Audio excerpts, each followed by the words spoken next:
பிஸ்மில்லாஹிர் ரஹ்மானிர் ரஹீம். இப்பொழுது கஅபத்துல்லாவிலே தவாபு செய்கின்ற முறைகளை நாம் தெரிந்து கொள்ள வேண்டும்.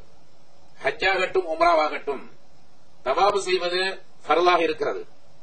ஆகவே ஃபர்லான தவாபை நிறைவு செய்கிற பொழுது இவைகளையெல்லாம் செயல்படுத்த வேண்டும் என்பதை நாம் தெரிந்து கொள்ள வேண்டும். கஅபாவுடைய இடங்களில் எந்த இடத்திலிருந்து தவாபை தொடங்க வேண்டும், எந்த இடத்திலே நிறுத்த வேண்டும், எந்தெந்த இடங்களிலே தல்பியா துஆ செய்ய வேண்டும், எந்தெந்த இடங்களிலே கலிமா ஷஹாதா என்று சொல்லப்படுகின்ற கலிமாக்களை மூன்றாவது கலிமாவை ஓத வேண்டும், எந்தெந்த இடங்களிலே என்ன என்ன காரியங்கள் நிகழ்த்த வேண்டும் நிகழ்த்தக்கூடாது என்பதை பற்றிய விளக்கங்களை இப்பொழுது நாம் தெரிந்து கொள்ள இருக்கிறோம்.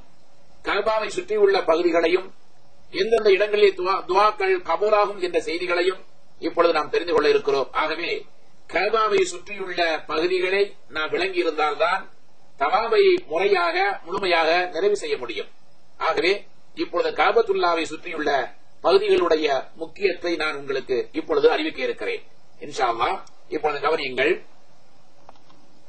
கஅபத்துல்லாவிலே முக்கியமான பகுதி என்று சொல்லப்படுவது ஹஜருல் அஸ்வத் அல்லது ருக்னுல் ஹிந்த் என்ற இந்த இடத்திற்கு சொல்லப்படும்.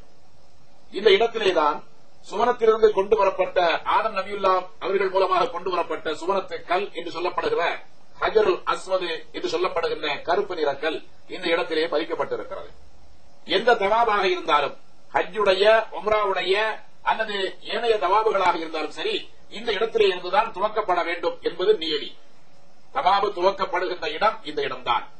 ஹஜ்ஜுல் அஸ்வதுக்கு நேர் கீழ் இருக்கின்ற இந்த கோட்டில் இருந்துதான் தவாபுடைய நியத்தை செய்து கொண்டு இங்கிருந்துதான் தவாபை நாம் துவங்க வேண்டும். இதற்கு முன்னால் நியத்து செய்தாலோ இந்த எல்லையை கடந்து நியத்து செய்தாலோ நியத்து கூடாமல் ஆகிவிடும், அந்த சுற்று கணக்கிலே வராது.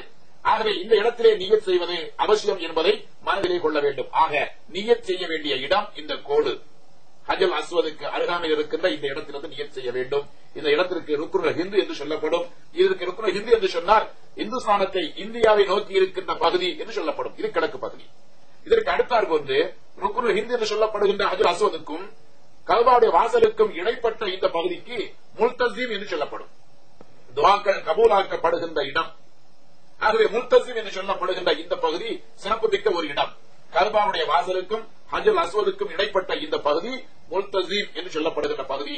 இந்த இடத்தை கடக்கின்ற பொழுது கேட்கப்படுகின்ற துஆக்கள் கபூலாகும் என்பதை ஞாபகத்திலே கொள்ள வேண்டும். ஹஜ்ஜுல் அஸ்வத் அருகிலே கேட்கின்ற துஆக்களும் முல்தஸிமிலே கேட்கின்ற துஆக்களும் கபூலாகும். அதற்கு அடுத்தாற் போன்று கஅபாவுடைய வாசல். ஆரம்ப காலத்தில் இந்த வாசல் தரையோடு தரையாகத்தான் இருந்தன.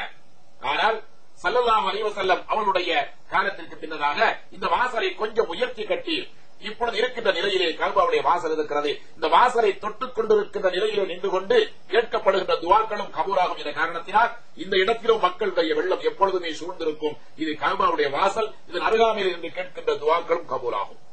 அதற்கு அடுத்தாற் போன்று அப்படியே வருகிற பொழுது இந்த இடம் இப்ராஹிம் மகாமே இப்ராஹிம் என்று சொல்லப்படுகின்ற இடம்.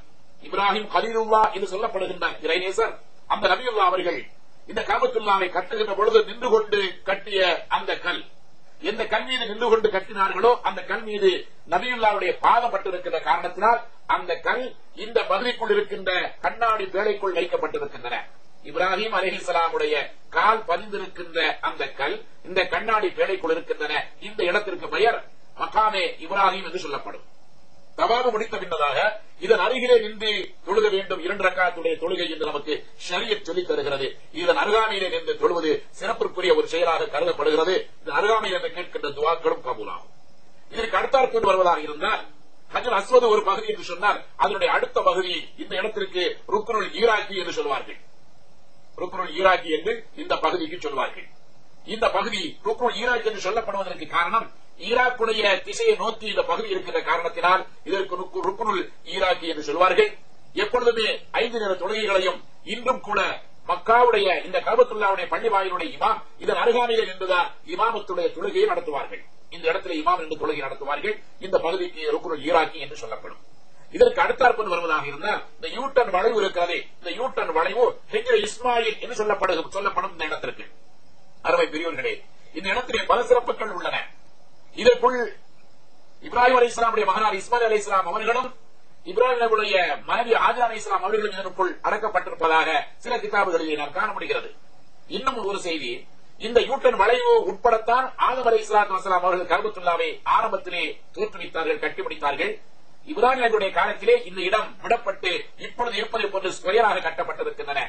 ஒருமுறை அன்னை ஆயிஷா கேட்டார்கள், கஅபாவுக்குள் நின்று தொழுக வேண்டும், எனக்கு கஅபாவை திறந்து தர முடியுமா என்று கேட்டபொழுது ஸல்லல்லாஹு அலைஹி வஸல்லம் சொன்னார்கள், இந்த ஹஜ்ர் இஸ்மாயில் என்று சொல்லப்படுகின்ற இந்த யூட்டன் வளைவுக்குள் நின்று தொழுதாலும் கஅபாவுக்குள் நின்று தொழுத நன்மை கிடைக்கும், ஆகவே இங்கு தொழுது கொள்ளுங்கள் என்று ரசூலுல்லாஹ் ஸல்லல்லாஹு அலைஹி வஸல்லம் அவர்கள் அறிவித்த காரணத்தினால் இந்த இடமும் இங்கிருந்து தொழுவது கஅபாவுக்கு நின்று தொழுவதற்கு சமமாக கருதப்படுகிறது.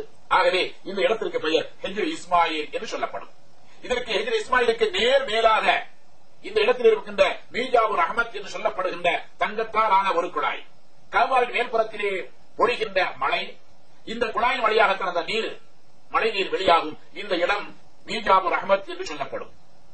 இந்த இடத்திற்கு நேர் கீழாக மீஜாபுர் அஹமத் என்று சொல்லப்படுகின்ற இந்த இடம் ஹஜ்ர் இஸ்மாயிலுக்குள்ளே இருக்கிறது. இந்த இடத்திற்கு நேர் கீழாக நின்று கஅபத்துல்லா மீது சாய்ந்தவர்களாக, கஅபா மீது தனது வலது கன்னத்தை வைத்தவர்களாக, இரு கரங்களை கஅபா மீது உயர்த்தியவர்களாக கேட்கப்படுகின்ற துவாக்கள் தங்கு தடை இல்லாமல் கபூலாகும் என்று நமக்கு அறிவிக்கப்பட்டிருக்கிறது என்பதை நீங்கள் கவனத்திலே கொள்ள வேண்டும்.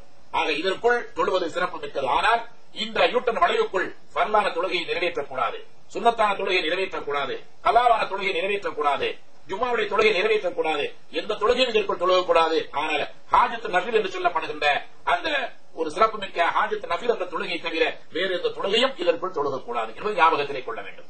அடுத்து இதற்கு அடுத்தால் போன்று ருக்குன் ஈராக்கி என்ற இந்த பகுதிக்கு அடுத்த பகுதி ருக்குன் ஷாமி என்று சொல்லப்படும். இது ருக்குன் ஈராக்கி, இது ருக்குன் ஷாமி.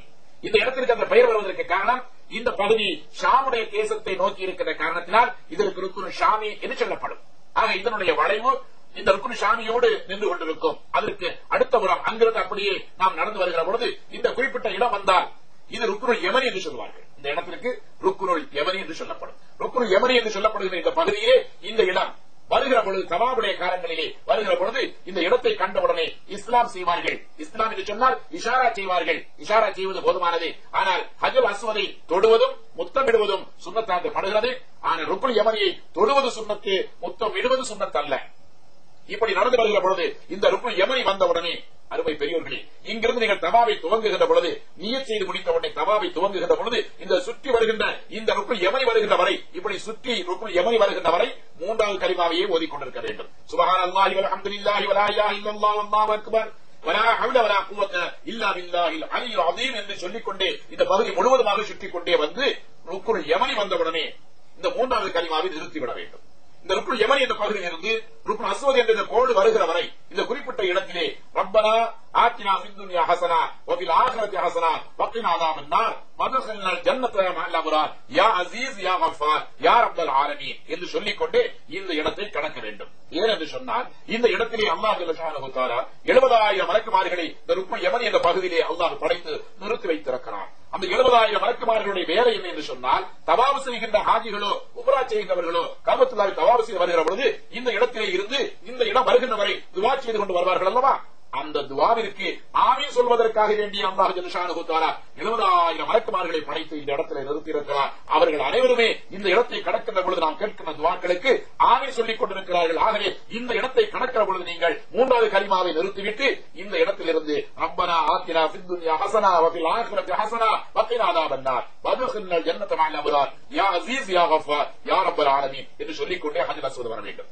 இந்த இடம் மீண்டும் வந்துவிட்டால் ஒரு சுற்று முடிந்து விட்டது. மீண்டும் இந்த இடத்திலே இருந்து சுற்ற ஆரம்பிக்க வேண்டும். இது இரண்டாவது சுற்று. அந்த இரண்டாவது சுற்றிலுமே மூன்றாவது கலிமா சுப்ஹானல்லாஹி வல்ஹம்துலில்லாஹி லா இலாஹா இல்லல்லாஹு வல்லாஹு அக்பர் வலா ஹவ்ல வலா குவத்த இல்லா பில்லாஹில் அலியில் அஸீம் என்று இதனுடைய பகுதி வரைக்கும் சொல்லி அதற்கு அடுத்தாற் போன்று முதல் சுற்றில் சொன்னதை போன்று ரப்பனா ஆத்தினா ஃபித் துன்யா என்று சொல்லுகிற துஆவை ஓதிக்கொண்டே இங்கு வர வேண்டும். வந்தால் இரண்டாவது சுற்று முடிந்தது. மீண்டும் அப்படியே மூன்றாவது சுற்றிற்கும் அந்த மூன்றாவது கலிமாவை ஓத வேண்டும். எல்லா நிலைகளிலும் 7 சுற்றுகளுக்கும் இந்த மூன்றாவது கலிமாவை ஓதிக்கொள்ள வேண்டும். இந்த இடம் வந்தவுடனே கலிமாவை நிறுத்திவிட வேண்டும். ரப்பனா ஆத்தினா ஃபித் துன்யா துஆவை ஓத வேண்டும். இந்த ஹஜ்ர் அஸ்வதிலே கோடு வருகிற பொழுது சுற்றுக்கள் முழுமை பெறுகின்றன. இப்படி 7 சுற்றுக்கள் முடிந்த பின்னதாக மகாமே இப்ராஹிம் சொல்லப்படுகின்ற இதன் அருகாமையில் அல்லது அதற்கு பகுதியிலே சுற்றுப்புறங்களிலே கூட்டம் இருந்தால் சுற்றுப்புறங்களில் இருந்து 2 ரக்காத்துடைய தவாவுடைய தொழுகையை தொழுக வேண்டும். ஷாமி மதுஹபுக்காரர்கள் என்று சொன்னால் அந்த 2 ரக்காத்துடைய தொழுகை சுன்னத்தான தொழுகை.